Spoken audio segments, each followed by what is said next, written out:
Shalom, selamat pagi saudara yang diberkati oleh Tuhan Yesus Kristus. Damai sejahtera bagi kita sekalian. Selamat menyambut pagi hari ini yang akan beraktivitas untuk di hari pertama untuk pergi beraktivitas di kegiatan kantor dan sebagainya. Kiranya kekuatan daripada Tuhan memberkati kehidupan kita. Sepanjang liburan kita sudah sangat diberkati dengan kegiatan-kegiatan beribadah, berkumpul bersama dengan keluarga, dan ini saatnya kita menghadapi real life untuk kembali kepada aktivitas bekerja dan lain sebagainya. Saudara yang diberkati, mari kita sambut kebenaran firman Tuhan. Jangan lupa melibatkan Tuhan di dalam setiap perjalanan, perencanaan, serta kegiatan kita sehari-hari. Tuhan kiranya memberkati kita sekalian. Mari kita satu dalam doa. Bapak, terima kasih Tuhan Yesus untuk kami dapat beraktivitas kembali bersama dengan rekan-rekan untuk bekerja, untuk memulai segala kegiatan, baik itu pelayanan, pekerjaan, usaha, dan lain sebagainya. Tuhan kiranya memberkati. Dan kekuatan daripadamu kiranya melingkupi setiap kami, sehingga kami menjadi orang-orang yang dibenarkan di dalam Tuhan, semakin kuat di dalam Tuhan. Dalam nama Yesus Tuhan kami sambut kebenaran firman-Mu. Haleluya. Amin. Saudara kekasih Tuhan, kita akan belajar kebenaran firman Tuhan pada pagi hari ini yang terambil dari kitab Kisah Para Rasul pasal yang ke-11 ayat 1 hingga ayat yang ke-30. Dan firman Tuhan ini menceritakan tentang umat Kristen yang pertama kali disebut di Antioquia, mereka sebagai Kristen. Sebelumnya kita sudah belajar tentang bagaimana Rasul Petrus yang di Yope dia memberkati Cornelius bersama dengan keluarganya. Mereka bukan dari golongan orang Yahudi, tetapi dari bangsa Itali, bangsa asing yang dibaptis. Tetapi Tuhan mengizinkan semuanya itu, dan Petrus memberikan pertanggungjawaban tentang apa yang diperbuat di hadapan orang-orang pengikut-pengikut Kristus lainnya. Rasul-rasul dan saudara-saudara di Yudea mendengar bahwa bangsa-bangsa lain juga menerima firman Allah. Ketika Petrus tiba di Yerusalem, orang-orang dari golongan yang bersunat berselisih pendapat dengan dia. Kata mereka, engkau telah masuk ke rumah orang-orang yang tidak bersunat dan makan bersama-sama dengan mereka. Tetapi Petrus menjelaskan segala sesuatu berturut-turut katanya. Aku sedang berdoa di kota Yope. Tiba-tiba rohku diliputi kuasa ilahi dan aku melihat suatu penglihatan. Suatu benda berbentuk kain lebar yang bergantung pada keempat sudutnya diturunkan dari langit sampai ke depanku. Aku menatapnya dan di dalamnya aku lihat segala jenis binatang berkaki empat, dan binatang liar, dan binatang menjalar, dan burung-burung. Lalu aku mendengar suara berkata kepadaku, bangunlah hai Petrus, sembelihlah dan makanlah.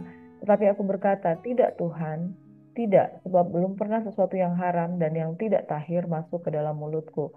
Akan tetapi untuk kedua kalinya suara dari sorga berkata kepadaku, apa yang dinyatakan halal oleh Allah tidak boleh engkau nyatakan haram.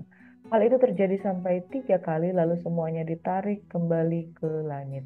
Dan seketika itu juga 3 orang berdiri di depan rumah di mana kami menumpang. Mereka diutus kepadaku dari Kaisarea. Lalu kata roh kepadaku, pergi bersama mereka dengan tidak bimbang. Dan keenam saudara ini menyertai aku. Kami masuk ke dalam rumah orang itu, dan ia menceritakan kepada kami bagaimana ia melihat seorang malaikat berdiri di dalam rumahnya dan berkata kepadanya, suruhlah orang ke Yope untuk menjemput Simon yang disebut Petrus. Ia akan menyampaikan suatu berita kepada kamu yang akan mendatangkan keselamatan bagimu dan bagi seluruh isi rumahmu.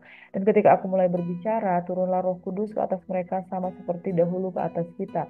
Maka teringatlah aku akan perkataan Tuhan. Yohanes membaptis dengan air, tapi kamu akan dibaptis dengan Roh Kudus. Jadi, jika Allah memberikan karunia-Nya kepada mereka sama seperti kita, pada waktu kita mulai percaya kepada Yesus Kristus, bagaimanakah mungkin aku mencegah Dia? Ketika mereka mendengar hal itu, mereka menjadi tenang, lalu memuliakan Allah, katanya. Jadi kepada bangsa-bangsa lain, juga Allah mengaruniakan pertobatannya yang memimpin kepada hidup. Demikian firman Tuhan. Saudara, dari Kisah Para Rasul 11 ayat 1 hingga ayat 18, Petrus mempertanggungjawabkan baptisannya kepada Cornelius.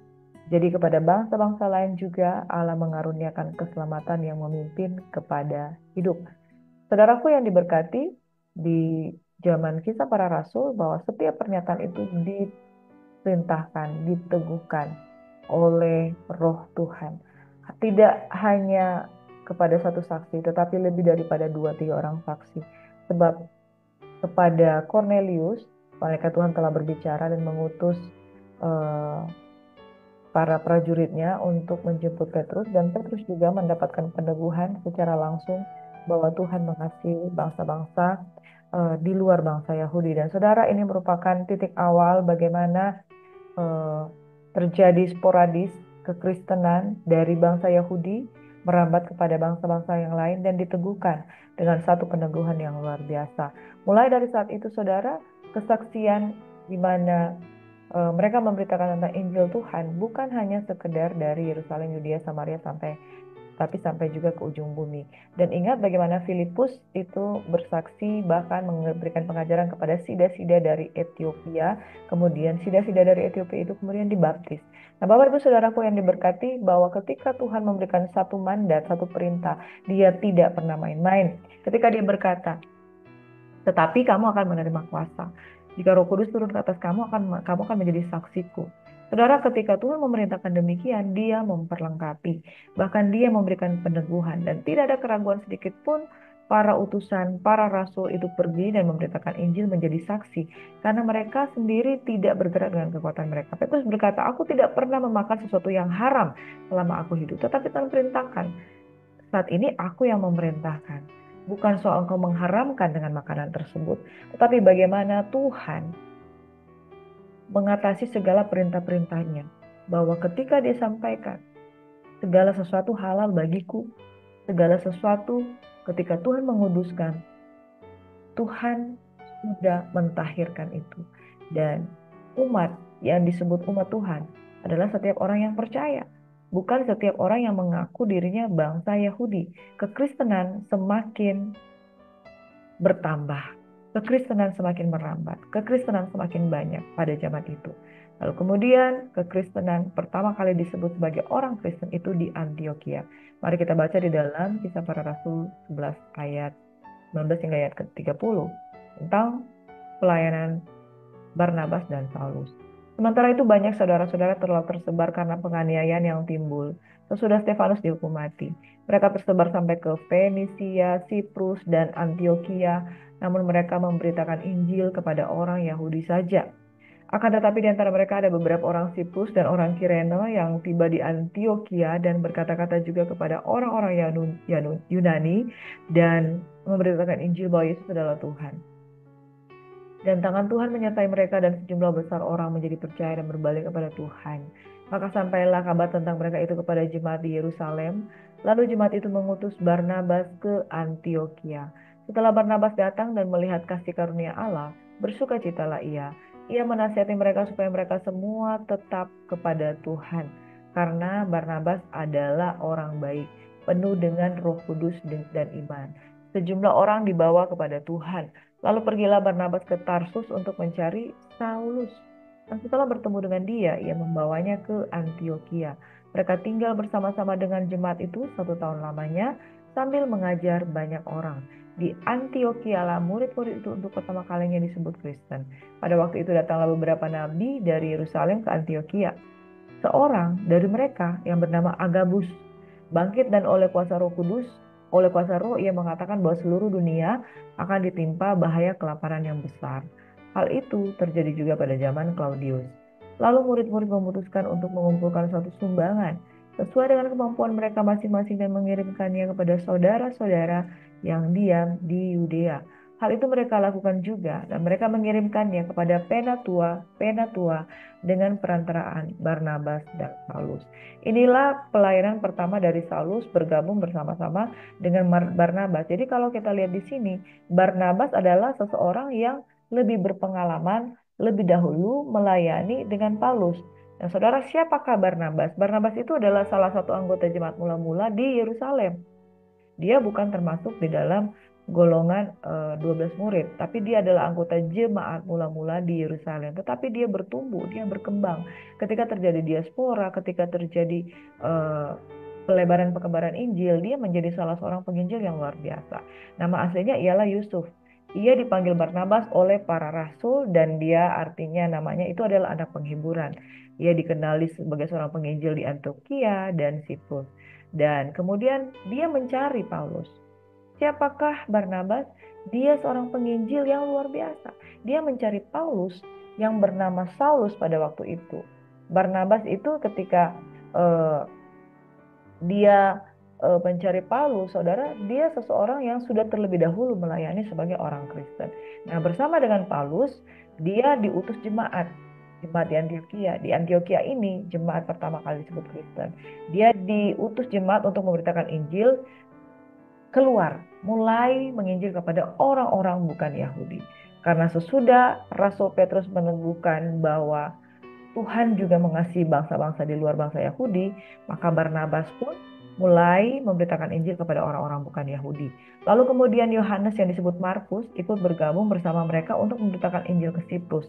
Nah, buah dari pekebaran Injil di Siprus adalah bertobatnya gubernur pulau itu, yaitu Sergius Paulus. Barnabas terus mengikuti Paulus selalu melanjutkan perjalanan demi mengabarkan Injil ke Pisidia, Iconium, Listri dan Derbe, dan kembali lagi ke Antioquia. Nah, kemudian ketika dia di Listra, banyak orang menganggapnya sebagai Zeus. Nah, itu kita akan baca di Kisah Para Rasul di pasal-pasal yang selanjutnya. Nah, di Antioquia ini, Barnabas bersama Paulus menghadapi keributan. Saudara, Barnabas inilah orang yang pertama kali membela Rasul Paulus ketika dia masih menjadi seorang yang bernama Saulus. Ya, dia adalah Barnabas itu seorang Yahudi keturunan Lewi. Dia sebagai orang jujur, dia yang menjual ladangnya, kemudian meletakkan kaki di depan rasul-rasul. Dia bertemu pertama kali dengan Saulus ketika Saulus itu berkunjung ke Yerusalem. Lalu Barnabas inilah yang memperkenalkan Paulus kepada para rasul lain. Dia meyakinkan pengikut Kristus lainnya bahwa Paulus yang saat itu bernama Saulus, yang terkenal sebagai penganiaya pengikut Yesus, yang kemudian dia memperkenalkan kepada murid-murid itu bahwa jangan takut dengan dia. Dia adalah sudah menjadi murid Yesus. Ya, Paulus melihat Tuhan.